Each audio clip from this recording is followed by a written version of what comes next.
Welcome to Life, Lessons, and Laughter with your host, Glenn Ambrose.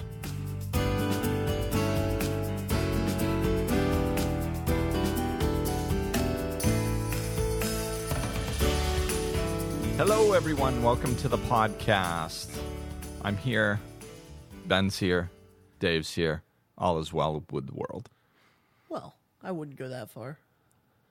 All is well in our tiny little world right here, right now. If you say so. Okay, good. That's the way I like it. It'd be nice if everything was well. It is. Kinda. Well, anyway, I today... just set you up, man. Yeah, well, wouldn't it be nice? There you go. A day late and $1 short. The people that downloaded this episode already see the title, so they knew what I was just doing, and you Well, I didn't see the title. They had one leg up on me. What, you know? you came up with the title. Well, good You point. said Okay, that's a good point. You came in more prepared for this episode. You had bullet points of things that you wanted to talk about. Actually, I don't. I have a piece of paper that looks like it has bullet points. There are no bullet points. There is the title of the show, though. Wouldn't it be nice if you had bullet points? Wouldn't it be nice? ... That's the title of the show. That's the title of every show. ... after it. Where it goes, nobody knows.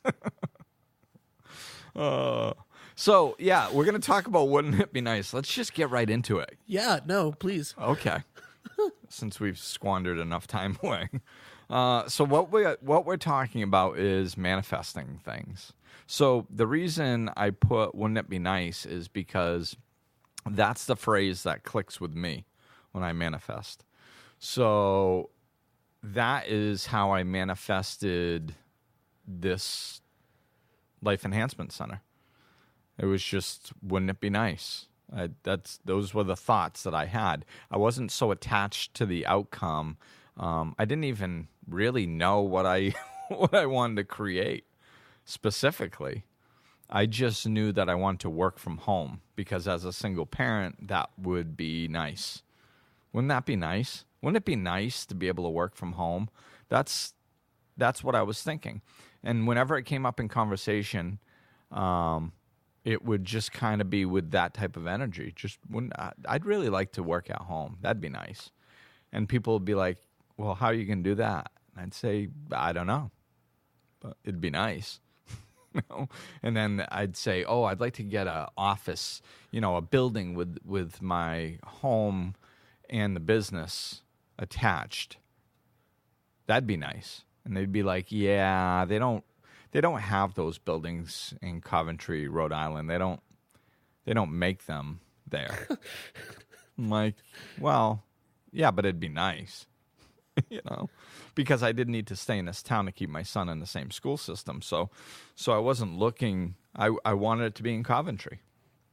So I was like, that'd be nice, and that was really it. And whenever anybody came up with a problem or a reason why I couldn't do it, it didn't faze me because I wasn't trying to convince other people.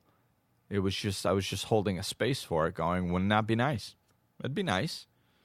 And then people would throw wrenches into the work and I'd be like, yeah, but it'd be nice.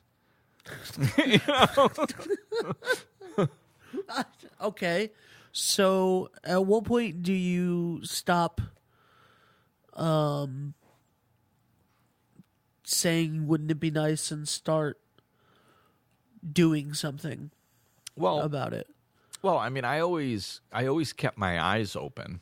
When I drove around running errands and stuff, I would keep my eyes open, see if I saw anything, and then some time was going by, and I really wasn't that attached to it. I didn't have a vision that I was going to open up a place and do, a specific. The way this came about, it kind of came. My business plan kind of came out of the location.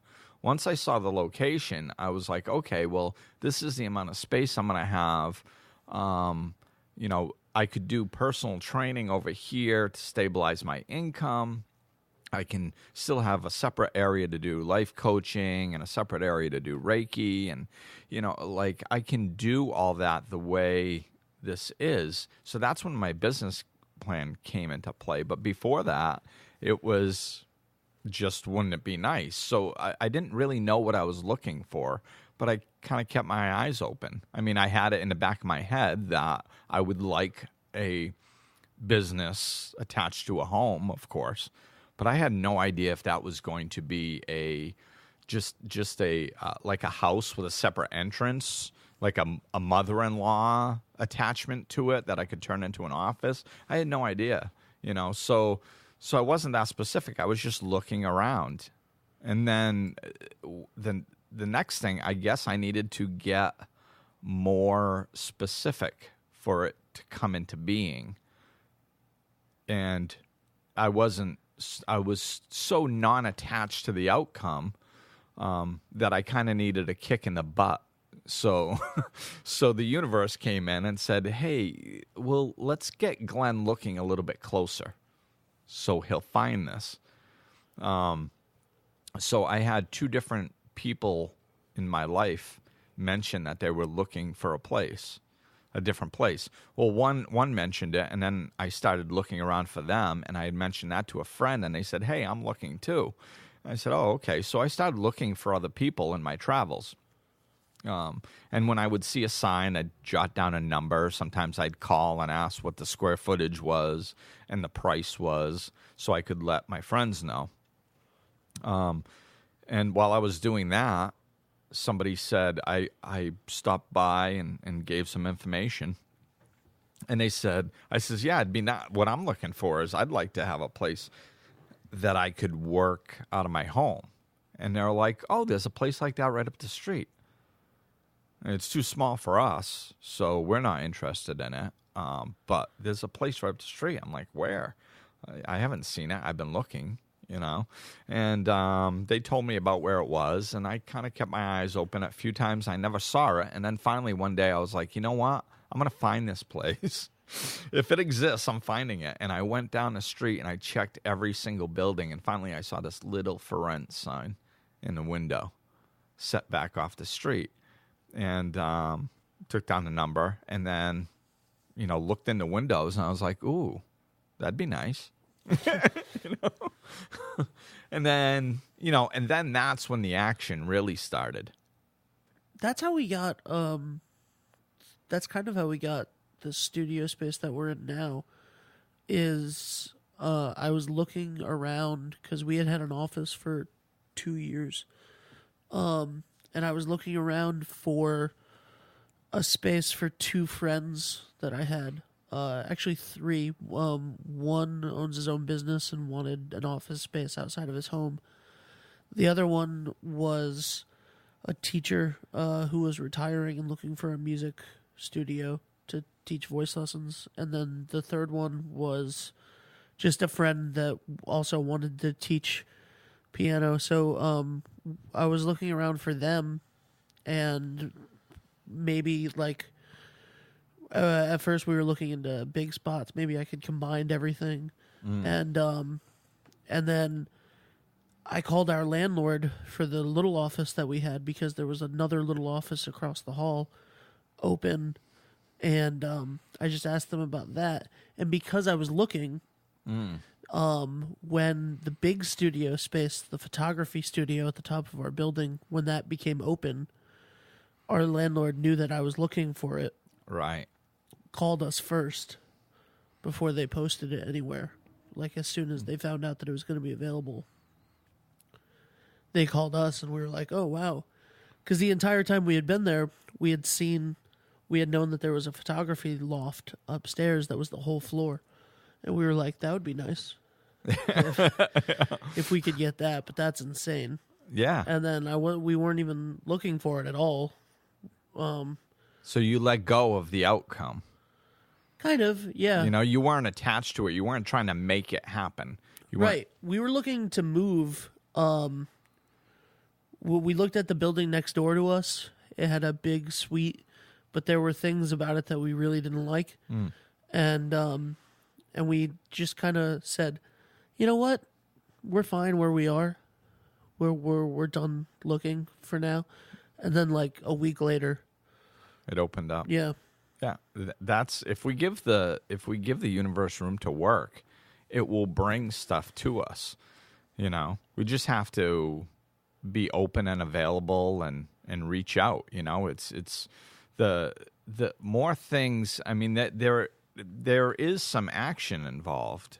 You know, there is. We can't just sit there going, "Wouldn't it be nice?" and twiddling our thumbs all the time. You know, not doing anything. We need to put it out there, but we can't be so attached to the outcome that we're just trying to force things into happening, you know? So that's kind of the balance of it. And it's one of the reasons I wanted to do this episode is because the way it seems to me that there's so much information about how to manifest out there that the information is exhausting.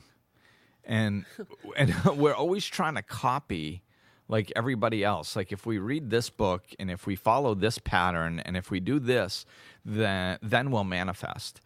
And I was putting some thought into it, and it seems to me that we're all different. We all do things our own way.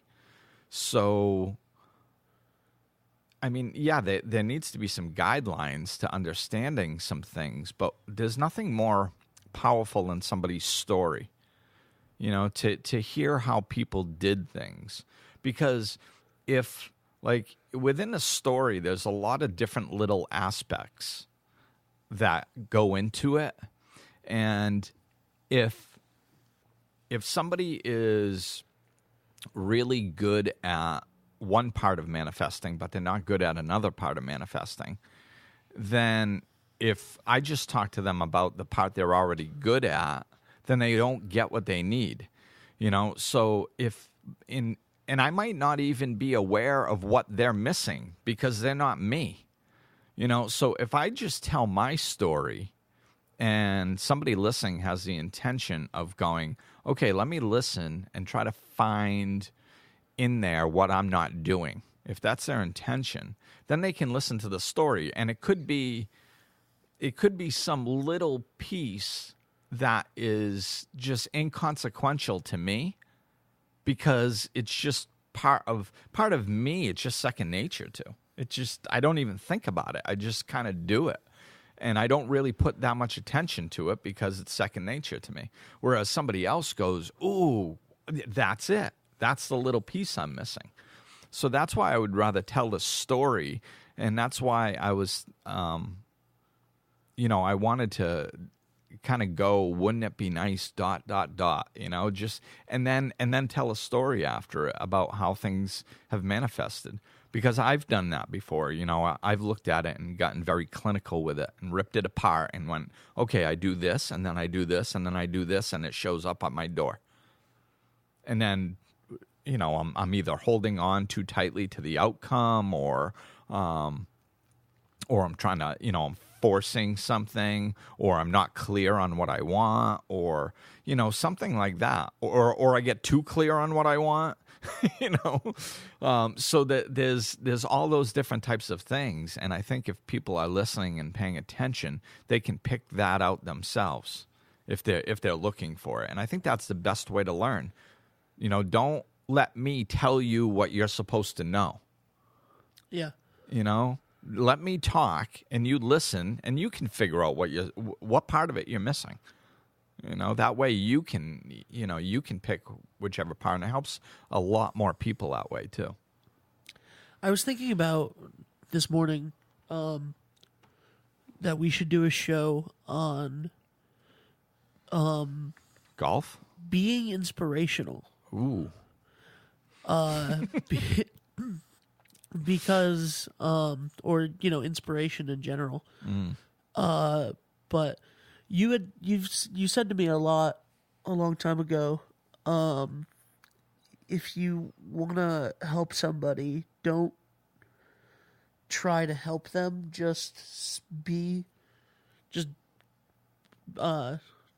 you know, don't try to set an example, just be an example. Like, just be inspirational, just be just do what you're doing to the best of your ability, Right. or whatever. And there was so that's,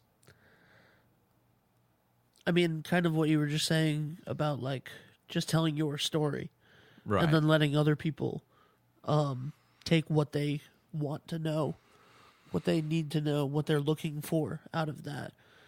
I saw a show this past Friday that was it's a one-person musical,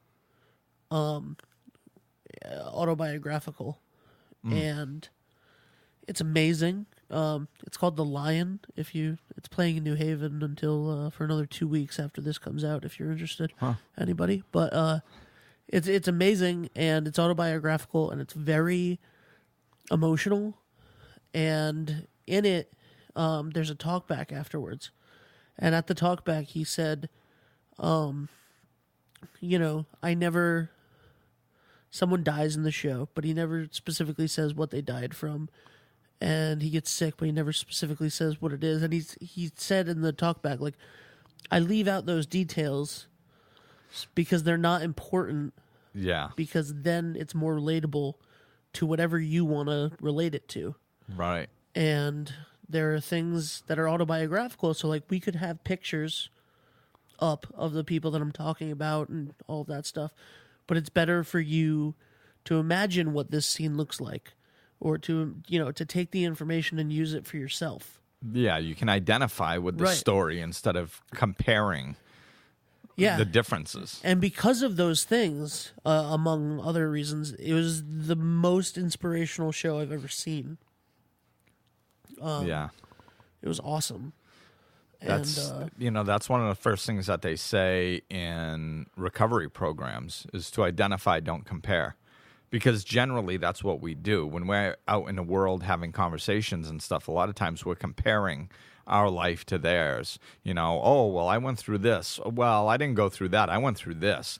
It's different. But if you connect with the feelings and the emotions underneath the actual events, then we can identify with people and connect to them. Instead of comparing and seeing where we're different, we can connect and see where we're the same. And if we're the same, that's it, the emotions that they go through and they feel trigger the emotions that we've gone through and we've felt, and then that's where the real connection lies. yeah. And everything blossoms from there. Your compassion can grow, feeling not alone can grow, all of that. So that's some really good insight that they did the show like that. Yeah, very, very, very great. Seriously, I recommend anybody going to see that show. So what? Yeah, I did. That was Dave. Yeah, The Lion. Saying, yeah, The Lion, by not The Lion King, The Lion, by Benjamin Scheuer. It's not by Elton John. Nobody can hear you. Yeah, that must be weird. It must be like, what are we? Yeah, I know. Who are we talking to? Glenn, every episode before we do it, we're like, "You want to be on this one?" He's like, "No," and now he's stopped chiming in. Now he's Elton John on us. I don't know what that means, but he said Elton John. He's more. He's more. Oh no! What is that guy's name? You lost it. Paul Schaefer. Thank you. He's more. Paul Schaefer. He's more Paul Schaefer. Paul Schaefer'd us.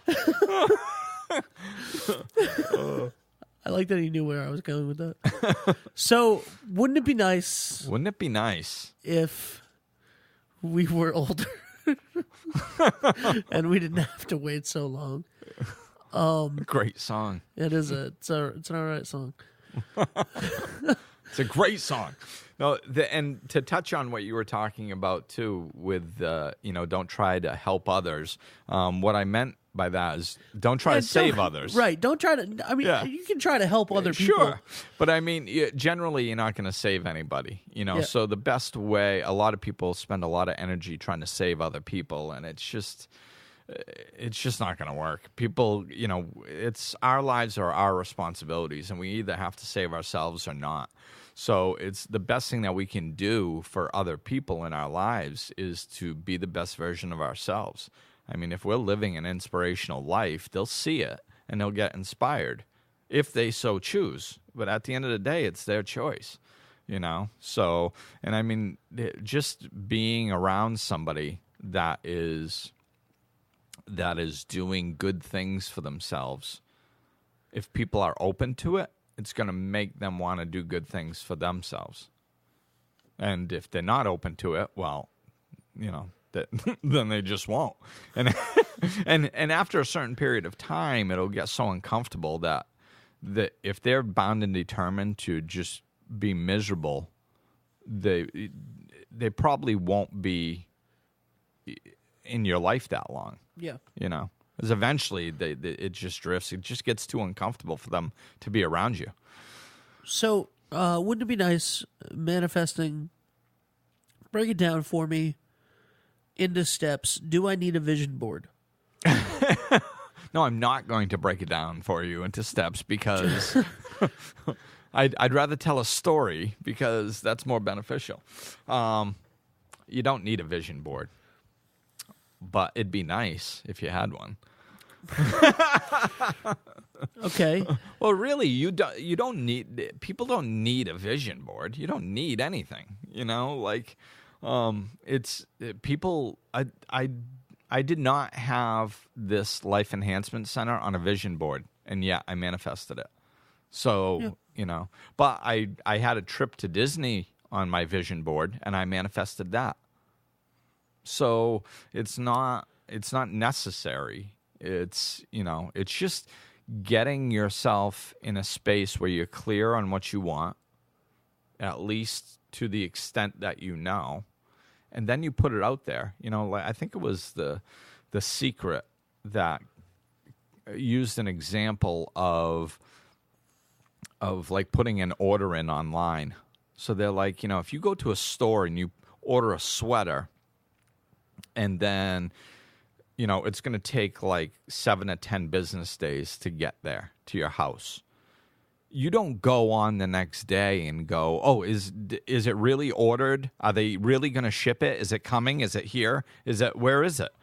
Did the order actually go through? And then the next day, hop back online and reorder it and say, oh, I wanted this color, right? And can I? No, you once the order is placed, you assume that it's coming. I don't agree with that. No? I mean, I agree with it in theory, but I don't do that. I check all the time to make sure that the order is still coming when I order stuff. Okay. Well, I worked for I worked for a catalog company something for for you many to work years. on. I worked for a catalog company for many years, and nobody ever got their stuff. So, how long ago was this? I mean, there's a lot of online ordering. From like 2007 to 2012. My son's birthday is next week, and and Christmas, I've probably ordered about 30 things in the last month and a half. Oh yeah, I have Amazon Prime, and I use it every day. I think. Yeah, and I have gotten everything that I've ordered. To be fair, Amazon has delivered everything except for one batch of Christmas presents. Just never. FedEx said that they delivered it and it never came. Other than that, Amazon's been great. But even if you are checking, even if you were checking every day, it doesn't do anything. That's it true. doesn't. It doesn't. A little bit of a worry wart. It doesn't speed up the process. It doesn't. It's either going to be there or it's not. And if it's not, then in the allotted time, then you go back and you say, "Hey, how come this didn't come?" And you deal with the issue at the time, and then you correct whatever's off with the situation, and then it comes. I mean, so it's people do that. Actually, I just realized I checked Amazon while we were sitting here waiting for waiting for like the mic check. Yeah, okay, you have a problem. Well, I got a package this morning, but it didn't have everything that I ordered in it. It had the bands Yeah. that I bought, But I also bought The Hero with a Thousand I think Faces. we're getting way off the point. Talking about Joseph Campbell, Joey Cams. Yeah. Well, He's, how are you talking he's about on- Joseph Campbell? He's on point. He's always on point, right? I don't know. Anyway, yes, that's how compulsive I am about checking. Yes, so it make doesn't it- help. Checking doesn't help. It doesn't make things come quicker, and all it does is it frustrates you. And That is true. and it gets you then you go try fixing things that when there's nothing wrong with them. People do that all the time. They'll go like, okay, I want this to come into my world, and then the next day they go, is it here yet? Well, I must be doing something wrong. I'll have to fix something. Then they go try to fix something, and then they go, is it here yet? The next day, no. Okay, well, I must be doing something wrong. And they're constantly doing that, and it's sending out mixed signals. So that's why the letting go of and assuming that it's coming is helpful. The creator of the universe, which is it's a pretty extensive job creating the universe. That's a lot of work. I gotta say, the job was done well. Did a really good job. There's lots of things that work in succession, and it's very intricate, and I'm very impressed with the work. So that creator, who are we to go second guessing it all the time? And, give it some room to work. Give the universe a little room to work and know that it's coming. I'm sure whatever dream you have, the universe can certainly supply it if it can create a whole universe. So just putting it out there, thinking, boy, that'd be nice if I had that. Again, this is what works for me. You can get your own version of this. But what you want to do is get something kind of so you're clear on what you want, but you're not overly attached to exactly how it's going to come, sometimes what it's going to look like. I wasn't that specific with what it was going to look like. So it's just that gave the universe even more room to work. And of course, the place is better than I expected because I couldn't have planned, an appropriate space this good just for me. The universe knows better. So put it out there. Let it go. When there's action that's being put in front of you to take, then take that action. And you'll see it start manifesting. And, you can go back with this particular podcast, too. You can go back to the beginning and listen to the story I told a little bit and the story that Ben told about how we manifested some things and see if there's anything that you're missing. Set the intention. Now, I'm going to listen to those stories with kind of my ears perked a little bit, trying to see something that I might not be doing. I'm going to look for that and then listen. Well, I think that the thing that I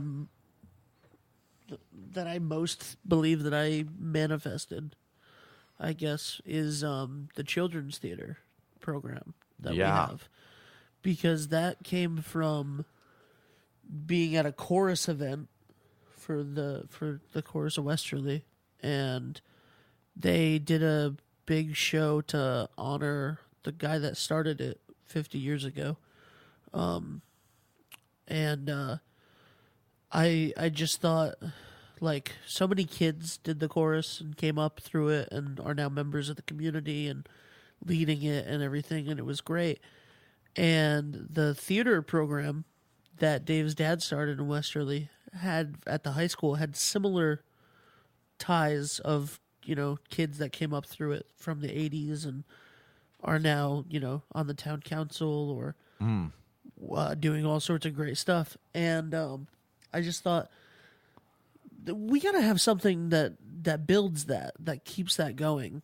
And I just thought, wouldn't it be nice if there was a program that taught kids theater and continued on this path, and then I just was like, yeah, that would be nice. And then there was some about it action, right? And then I thought about it for a couple weeks, And I was like, what could I do? And then within like a month, we were doing a play. Wow. And then, it's gotten, wouldn't it be nice if we did 2 plays? Wouldn't it be nice if, and now we're in And you multiple school districts. you made some calls. Yep, made some calls, Said, hey, wouldn't this be nice? Yep. And that's the action. Yeah. And that's what it looks like in that example. First, you have the thought, and then you just make some phone calls. Were you like freaking out over the phone calls and all stressed out and going, if this phone call, if I'm going to call and leave a message to meet with this person, and if they don't call me back, my head's going to explode and I might as well give up on everything. No, I did not stress about anything. See, stress and worry, all that is doing is sending out the signal that it's not going to happen. That's why it blocks it. The more we stress out over it, the more we freak out. It's, well, what is that? What is that energy? That energy is, you wouldn't be freaking out if you thought it was actually going to happen. So you must be thinking that it's not going to happen. That's what all that fear does. That fear gets in the way and it blocks what's coming to you. So because you're putting out the signal that this isn't happening, this isn't happening, this isn't happening. And then guess what? It doesn't happen. Why? Because that's all you kept putting out there. So that's the why behind the let it go. Put it out there and let it go and assume that it's coming. Because, that's showing faith. It's walking by faith, not by sight. So say that you've been thinking to yourself for a little while, or you are right now for the first time, but probably not if you're listening to this. Wouldn't it be nice if I did some self-improvement, got some help, and you wanted some help on that? Glenn, where could they reach you? They could reach me. Nice segue, man. Thanks, man. They can reach me at life-enhancement-services. That's the best place. Yeah, and that could be your action. The universe will give you signs. So if there is something that you've wanted to work through, or in any area of your life, and you're listening to this very well could be, and I'm not just saying this to drum up business. This very well could be a wake-up call. This could very well be saying, you know what? Maybe I could at least just set an appointment with Glenn and talk it through, something like that. So that could be the action that you take to make sure that you're on the right page. So if it sounds like it's for you, then it probably is. So thanks for listening, everybody, and we will be back at you soon.